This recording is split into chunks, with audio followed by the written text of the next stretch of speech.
Mike, just give me like 5-second warning. Is that a bowling ball? How many times can you do that in a row? I think so. You know, on one take, baby. That's all. I'm just one take. Hello, everyone. Welcome back to the Backstage Live here at the Early Show Saturday edition. We are joined by Utada. Thank you so much for joining us. And just so you know, we have fans from all over the world with us right now. We want to give a shout out to fans in Australia, the Philippines, Singapore, Hong Kong, Canada, South Korea, and Florida. Of course, we have fans from all over the U.S. too. So thank you for joining us. Now, your career has already been a decade long. What have you enjoyed most so far in this decade-long career of yours? Most? I don't know. And you sold more than 52 million albums. That's amazing. I know, right? That's a lot of albums. I can't, it's unfathomable. Yeah, so, it really is. Well, I should make a T-shirt that says I sold 52 million albums. Now, how much do you split your time between Manhattan and Tokyo? How much time do you say you spend in New York versus Tokyo? It depends on when it is, because if I'm doing a lot of American promo, I'm more in the States.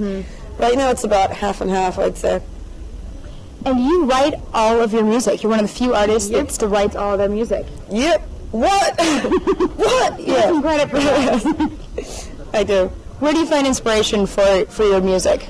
It comes from anything, like life in general, anything, like whether I'm watching TV or if I hit my toe pinky on the corner of a chest and it hurts, or if I spill coffee, or if I see someone wearing a red T-shirt, anything. If it's a cold day, anything somehow goes through me as like a filter. I'm like a filter, and then it turns up in ways I would never expect, like in unexpected ways. So as an artist, you're just kind of always absorbing life, and then you channel into your music. I think as long as you open your senses to anything that's happening around you and to you, then that all amounts to creativity and artistic expression. Beautiful. Well put. Now, I know that our loyal fans are very excited to ask you some questions, so I want to give our viewers some opportunities to ask questions. And Mike is mic'd. He's going to... First viewer question, Mike? Oh, you're not mic'd. He's not okay, mic'd. You're not mic'd anymore. Okay, so I'll have to repeat it. Sorry, can you say it loudly? First viewer question. Which part of the songwriting and recording process do you find most difficult or challenging? Which part of the songwriting and recording process do you find most difficult and challenging? I think I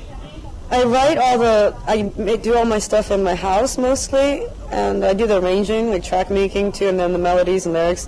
Wow. But the first time I go into the studio and try to sing it, like record it, the vocals, then I realize how difficult my songs are. Like when I'm writing it, I don't really think about... You forget you have to perform it. Right. And then so usually, like the first time, once I get used to it, it's the way it is, it's normal. But usually, like the first time I'm on, I'm like, damn, who wrote this song? It's so hard. And then I'm like, oh, it's me. Darn it, why don't I do that myself? Exactly. So it's the actual recording it that's the toughest. What's your next single? Next single, I haven't decided yet, but since the album has been put out on iTunes, we can see like which song everyone likes the most. You're high up on iTunes too, by the way. Yes, I am. Yes. Thank you to everyone.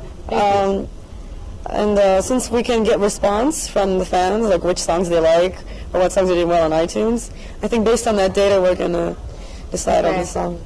So you use iTunes as kind of a focus test for what songs to release as singles. Yes. Great. Here's a good question. Since your American album and Japanese album are two different styles of music, do you plan on bringing more of your Japanese style to U.S. style?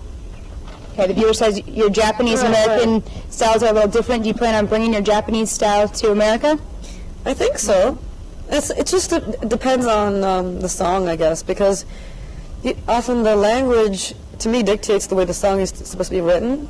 So what works well with Japanese song doesn't always work well with an English song. Right. So sometimes I think my good Japanese songs are just fine the way they are, so why should I have to translate them or change them? So it depends, but I think that's where I will ultimately be going to make everything like one. To blend the two styles together more so? Yep. So that's where it's headed. Okay. Oh, Mike is Mike now, so I won't have to repeat him. How emotionally invested are you on music? When you create it, is it like a burden is lifted, or is it still an ongoing thing in your mind? Oh, I think it's definitely therapeutic because, like when I write songs or sing, things come out of me that I didn't even realize had been in me for so long, like things from my childhood or anything. And often, like our deepest problems, emotionally, psychologically, are embedded really deeply in our hearts or brains. Like we don't realize it, and that's the main problem, you know. So, I think when I make songs, it does help me get to know myself more, and that's the first step in changing or healing. So It is therapeutic for you. once I make a song, I think I feel better afterwards. Yes. There's some emotional release or recovery. Yeah. And I think that's stuff I need to do. That's the only reason why I've been doing this for 10 years. Is that what motivated you? Did it start as solely an artistic expression? Because I never wanted to debut or become a professional musician. Really? I was against it, and my parents are musicians, so they kind of. I ended up carrying on the family business, sort of. So they had a huge influence on you. I really didn't want to when I was small, but they made me sing in the studio, and then I was like, oh, okay, I'll do it. And then eventually I was writing my own songs. So do you enjoy the writing or the performing more? I spend much more time writing, and I like to be alone, so I think I like writing. Yeah. So you just enjoyed the writing, and then all of a sudden, 52 million albums later. Yep. Okay. Any mainstream artists you'd like to collaborate with? Not really. Because you like being alone, as you just said. Yeah, exactly. Oh no. Well, because I think the stuff I like, the artists that I really admire, like work I like, most of it seems to be something that's made with like a unified like origin, like it's like one artist or one really tight band, and without any outside influences, sort of. So an independent sort of project. And I think my music, since I do all the writing and composing and all that, definitely has a lot of just me. Right. So I'm not sure. There isn't anyone I like to work with. I feel like if I like an artist, I would spoil it if I joined.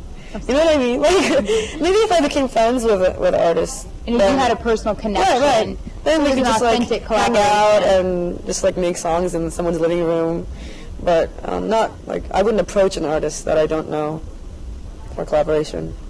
Right.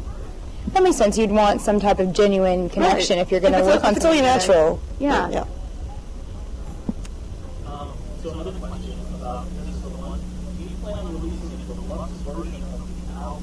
If so, do you plan on including a new version of the Prisoner of Love or any other songs? We are thinking about adding songs, like bonus tracks and stuff, to the album when it comes out physically in May. We're not quite sure what exactly we're putting in it, but we're trying to get the songs I did in English a little earlier for a game called Kingdom Hearts. Okay.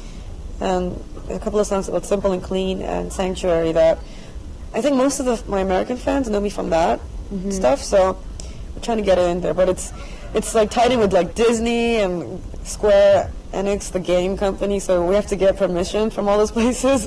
That's the business side. Yeah. So once that's cleared, and it should be cleared, we'll try to get it on there. So I think we have time for just one more viewer question.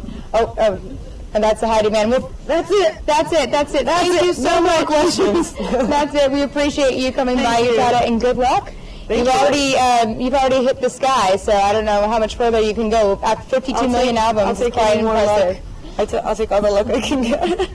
Thank you to all of our viewers from all over the world again that have joined us. We'll let Utada go, and we'll be right back with Chris and Erica, our early show anchors. So thanks again, Utada. Thank you. Appreciate it. Thank you.